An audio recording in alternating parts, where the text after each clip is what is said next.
Esto pasó hace varios años, cuando trabajaba en un Oxxo. Mi jefa tenía la mala costumbre de dejarme solo en el turno de la noche, y la tienda en la que trabajaba tenía bastante movimiento nocturno. Una noche de viernes me avisaron que no tendría compañero, así que me tocaba hacer todo el trabajo solo, incluyendo meter toda la mercancía que llegaba. El turno fue bastante pesado, sobre todo por la cantidad de personas que llegaban borrachas a comprar alcohol. Entre atender clientes y acomodar cosas, terminé tardando más de lo que esperaba. Además, tenía que abrir la tienda a las 6 de la mañana. Para avanzar más rápido, dejé afuera las cajas más ligeras y me concentré en meter primero las más pesadas y valiosas a la bodega. Cuando llegó la hora de abrir, dejé la puerta abierta y seguí acomodando lo que faltaba. En uno de esos momentos, mientras salía de la bodega, vi en uno de los espejos de seguridad a un señor que caminaba hacia los refrigeradores. Pensé que ya había entrado un cliente, así que me apresuré a ir al punto de venta para atenderlo cuando regresara. Pero no escuché ninguna puerta abrirse ni pasos acercándose. Como tardaba mucho, decidí asomarme para ver qué estaba pasando, porque quería terminar de acomodar las cosas cuanto antes. Cuando revisé los pasillos no había nadie. Pensé que tal vez me lo había imaginado y volví a la bodega para seguir trabajando. Sin embargo, cuando salí otra vez vi claramente a una persona pasar por el pasillo de vino. Esta vez no fue solo en el espejo, lo vi directamente. La figura caminaba hacia la zona de los refrigeradores. Salí rápido por la parte de atrás para interceptarlo, pero otra vez no había nadie. Revisé todos los pasillos y la tienda estaba completamente vacía. Cuando estaba a punto de regresar a la bodega, la puerta de la tienda se azotó de repente. Me asusté pensando que alguien había entrado, así que fui corriendo a ver quién era, pero tampoco había nadie.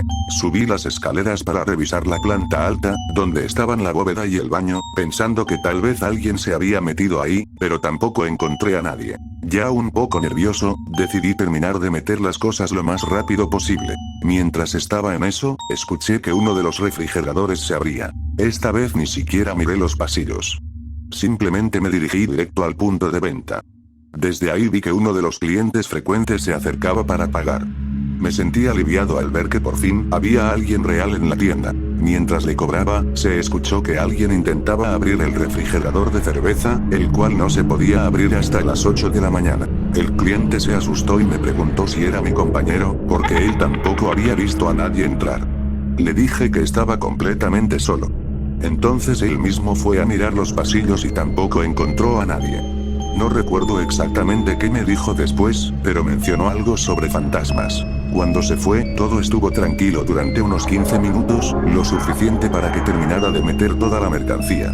Pero cuando ya estaba esperando a que terminara mi turno en el punto de venta, vi en los espejos de seguridad a dos personas dentro de la tienda. Una mujer en la sección de galletas y una niña caminando hacia los refrigeradores. Lo extraño era que no las había visto entrar, y el punto de venta estaba justo al lado de la puerta principal. Cuando ambas salieron del campo de los espejos, la puerta del refrigerador de lácteos se abrió de golpe, y se cerró con la misma fuerza. Como era de esperarse, cuando fui a revisar no había nadie en ningún lado de la tienda. Después de eso no volvió a pasar nada más durante ese turno, aunque la puerta de la bodega azotándose y el refrigerador de cerveza abriéndose solo eran cosas que ocurrían con bastante frecuencia.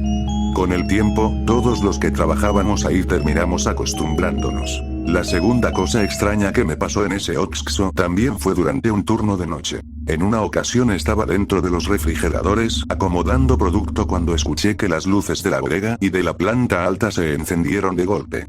Al mismo tiempo se escuchó como si alguien hubiera pasado corriendo descalzo y luego se hubiera estrellado contra la puerta de la bóveda. Lo raro es que esas luces solo se activaban cuando alguien pasaba frente a los sensores de movimiento. Ese mismo fenómeno ocurrió varias veces más, incluso cuando estaba acompañado por otros compañeros. Con el tiempo intentamos investigar si en ese lugar había pasado algo antes de que construyeran la tienda, pero hasta donde pudimos averiguar, el terreno antes solo era un baldío. Así que, hasta el día de hoy, no tengo idea de qué fue lo que provocaba todas esas cosas. Esta historia no me pasó en el trabajo, sino cerca de donde vivo, y ocurrió hace aproximadamente 2 años. Un día fui a visitar a un amigo que vivía en la unidad 520, en los edificios que están al fondo del complejo. Para quien no conoce el lugar, justo al lado de la unidad se encuentra el Panteón del Cerro de la Estrella, separado únicamente por un muro de concreto bastante viejo y deteriorado. Cuando estaba a punto de entrar al edificio, sentí una extraña necesidad de levantar la mirada hacia los pasillos superiores. Los pasillos del edificio tienen barandales que dan hacia afuera, y desde uno de ellos vi algo que me llamó mucho la atención. Unas pequeñas manos, como las de un niño. Recuerdo muy bien que eran muy blancas. El niño, o la niña, parecía estar jugando con sus manos, girándolas lentamente, como si estuviera observando primero las palmas y luego el dorso. El movimiento era tranquilo, casi como si estuviera entretenido mirándolas. En ese momento no le di demasiada importancia y seguí subiendo las escaleras. Cuando lo vi, yo apenas iba entrando al edificio y esas manos estaban en el barandal del primer piso. Sin embargo, cuando llegué al primer piso no vi absolutamente a nadie. Cabe mencionar que los pasillos recorren todo el edificio. Cada piso tiene 2 pasillos y cada pasillo cuenta con 2 departamentos. Las puertas de los departamentos tienen rejas de seguridad, y además cada pasillo está cerrado con una puerta para dar privacidad. Cuando llegué al primer piso noté que ambas puertas de los pasillos estaban cerradas. Miré hacia adentro y también vi que las 4 puertas de los departamentos estaban cerradas. Pensé que tal vez había visto mal y que el niño en realidad estaba en el segundo piso, así que subí con normalidad. Pero en el segundo piso ocurrió exactamente lo mismo. Pasillos cerrados y departamentos cerrados. Fue ahí cuando empecé a sentirme un poco inquieto, porque estaba seguro de haber visto esas manos en el primer piso. Subí al tercer piso con la duda de si volvería a encontrarlo, pero nuevamente no había nadie. Finalmente llegué al cuarto piso, donde vivía mi amigo. Más arriba solo estaba la azotea, que también tenía una puerta cerrada. No había ningún niño en ninguna parte. Cuando mi amigo me abrió la puerta le conté lo que había visto.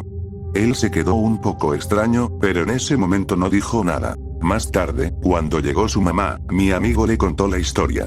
Fue entonces cuando ella empezó a hablarnos sobre el lugar. Según nos dijo, durante la época de la revolución hubo muchas muertes y secuestros en esa zona.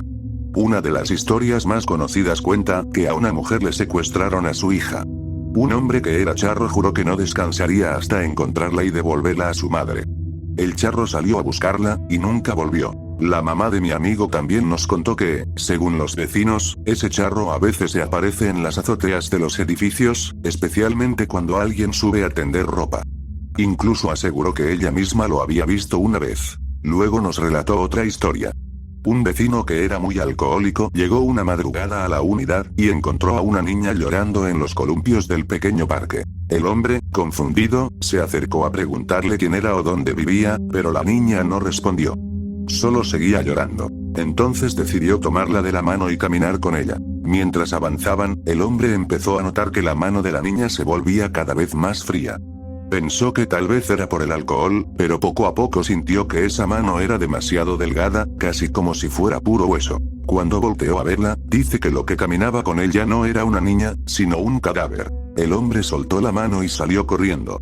Según cuenta la gente, después de esa experiencia sufrió problemas del corazón y dejó de beber. Pero lo que realmente me dejó pensando fue lo último que nos dijo la mamá de mi amigo. Muchas personas han visto al charro. Nadie ha visto a la mujer. Pero a la niña, solo 2 personas la han visto. Y una de esas 2 personas fui yo. Trabajo en el turno de noche, incluso los fines de semana. Mi trabajo consiste en dar mantenimiento y calibración a los equipos de una empresa, y también en poner todo en marcha por la mañana para que cuando el personal entre a las 7 am todo esté funcionando. Un sábado por la tarde ocurrió un accidente grave. Una persona externa que estaba haciendo trabajos de impermeabilización cayó desde una altura de unos 10 metros. Yo me enteré cuando llegué a trabajar esa misma noche, porque no nos permitieron entrar a esa nave mientras realizaban la limpieza y el peritaje. Al día siguiente pude retomar mi rutina normal. Esa noche, alrededor de las 2 de la madrugada, comencé a escuchar unos sonidos extraños. Eran como susurros o balbuceos. Curiosamente, en lugar de asustarme, lo que sentí fue curiosidad, así que empecé a acercarme al lugar de donde parecía provenir el ruido. El sonido venía exactamente de la zona donde había ocurrido la caída. El piso todavía estaba cubierto con aserrín, que habían colocado para absorber la humedad que había quedado después del proceso de limpieza. Intenté ubicar de dónde venía exactamente el sonido, pero era imposible. Parecía envolver todo el lugar, como si proviniera de todas direcciones al mismo tiempo. Después de varios minutos, el ruido simplemente desapareció y seguí trabajando como si nada. Un par de días después volví a estar trabajando en esa misma área. En ese momento uno de los vigilantes llegó con una veladora para colocarla justo en ese lugar. Me contó que él había estado presente cuando ocurrió el accidente. Según me dijo, durante sus recorridos nocturnos, cada vez que pasaba por ese punto escuchaba el mismo sonido que hacía la persona accidentada cuando estaba agonizando. Decía que era el mismo tipo de balbuceo que producía al ahogarse con su propia sangre debido a las lesiones que sufrió en la caída. Yo solo escuché esos sonidos una vez. Pero, según los vigilantes, aquello continuó aproximadamente durante un mes. Durante ese tiempo, cada vez que pasaban por ahí, dejaban una veladora y se persignaban antes de seguir con su recorrido. Trabajo en un gasoducto y, por el tipo de trabajo, vivimos en campamentos. Hay algunos edificios donde dormimos y paso la mayor parte del tiempo en uno de 3 pisos con azotea. Mi habitación está en el 3er piso, justo al final del pasillo. Desde las primeras semanas empecé a notar algo raro. A medianoche, casi siempre entre las 2 y las 3 de la madrugada, se escuchaban ruidos en la azotea. Sonaban como si alguien estuviera arrastrando cosas, e incluso se sentía una ligera vibración, como si algo pesado se moviera directamente sobre mi techo. La primera vez pensé que eran otros compañeros. Durante la primera semana me molestaba bastante que los demás hicieran ruido arriba, así que una noche, apenas escuché los golpes, me levanté con una linterna para ver qué estaba pasando. Todo estaba completamente apagado. Subí las escaleras hasta la puerta de acceso a la azotea, que estaba cerrada. La abrí, alumbré por todas partes, y no había absolutamente nadie. Algo importante es que ese edificio está solo. No hay otros edificios pegados ni vecinos cerca que pudieran provocar el ruido. Después de eso decidí no darle muchas vueltas al asunto. Con el tiempo terminé durmiendo con tapones para los oídos y asunto arreglado, o al menos eso creía. Tiempo después tuve que salir a otro campamento del mismo proyecto. Ese lugar está en plena selva. No hay muchas casas, ni carreteras cercanas. Los campamentos no son de carpas de tela, sino estructuras sólidas de plástico reforzado, bastante resistentes. Una noche, alrededor de las 12 o 1 de la madrugada, estábamos 5 personas terminando unos documentos. De repente escuchamos algo en el techo. Sonaba como si caballos estuvieran caminando arriba. Pero no eran pasos normales. Parecían 2 o 3 patas dando golpes semirítmicos, como 3 golpes seguidos cada cierto tiempo. Era algo completamente imposible. Primero, porque en esa zona no hay caballos. Y segundo, porque el techo del campamento tiene forma de cúpula, es circular y resbaladizo por la cubierta, así que ningún animal podría caminar encima. Además, no había puertas ni ventanas abiertas. Uno de los trabajadores nos dijo que no era la primera vez que pasaba. Al día siguiente, uno de los señores de la zona nos explicó lo que, según ellos, era. Nos dijo que probablemente se trataba del Chuyachaquí, una criatura de la selva que camina con 2 patas, pero una es humana y la otra es de cabra. Según la creencia local, este ser busca atraer a las personas o animales, y suele acercarse a los lugares donde hay luz durante la noche. También nos dijo que era normal escucharlo caminando en los techos o alrededor del campamento, porque la luz lo atrae y muchas veces vuelve a los lugares donde antes vio actividad humana. Después de escuchar eso, la verdad es que ya no supe qué pensar de aquellos ruidos en la azotea. Pero desde entonces, cada vez que escucho pasos en la noche, prefiero no salir a comprobar qué es. La mitad de mi familia estudió medicina, así que a lo largo de los años he escuchado muchas historias curiosas.